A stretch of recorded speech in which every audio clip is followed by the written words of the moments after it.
Hello world, it's John Pinto, your roving realtor, Bon Vivant video blogger, and I am here to discuss with Eric Syren all things home guard, home inspection, termite inspection, roof inspection, pool inspection. We are talking about wood destroying pests and organisms. Can you believe that I spit that out without taking a breath? Good job. Unbelievable. Yeah. Let's talk a little bit. Let's go into the world of a listing agent, a real estate broker. They're walking through the house, they're taking the listing. What might an experienced real estate broker be doing? Well, first of all, they're going to walk around the exterior of the house to see how the exterior stucco looks, how the drainage looks, how the downspouts look. They're going to take a look at the linoleum floor in the kitchen around the dishwasher.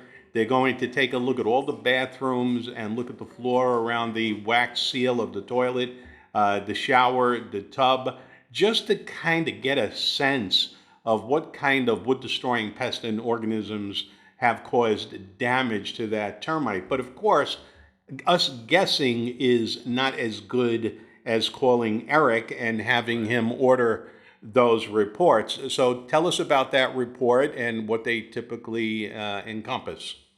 Well, that's going to look at everything on that structure. We're going to inspect the inside, the outside, the top side, and the underside of that home. We're looking for termites. We're looking for fungus damage. We're looking for anything that can damage your home. We're looking for water intrusion, anything that can lead to damage. So we're going to give you a full picture of what the general health of that home is.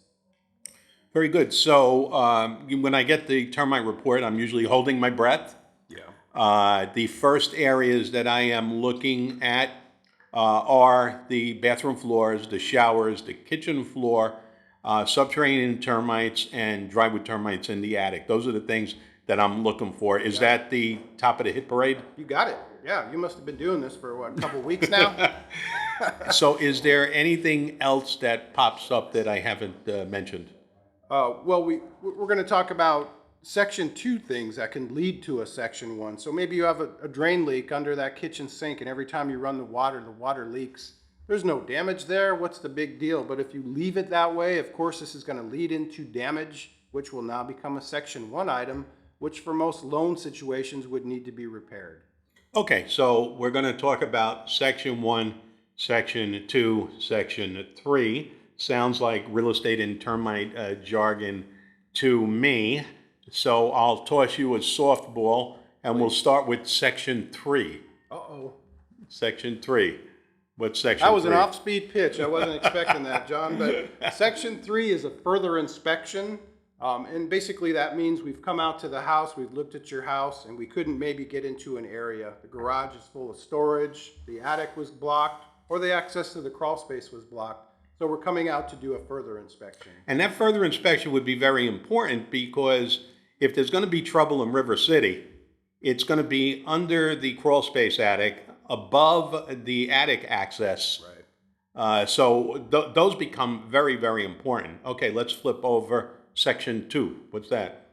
So Section 2, as I described, is something that can lead to damage or lead to a Section 1. So maybe your gutters are clogged up, full of leaves. Every time it rains, the water overflows, gets all the roofing materials wet. No damage yet. Doesn't seem like a big deal, but if you allow that to continue, that's going to lead to a Section 1, which is going to be damage. It's going to be very costly to repair that versus cleaning your gutters out. So Section 2, I think, could be categorized as home maintenance. It really is. Preventative maintenance. And there's a lot of deferred maintenance that happens in homes, and sometimes people just don't realize that they can do some simple things, low-cost things that they can do to prevent getting damage to their home, which can be very costly. And of course, Section 1 is where there is evidence of wood-destroying pests and organisms.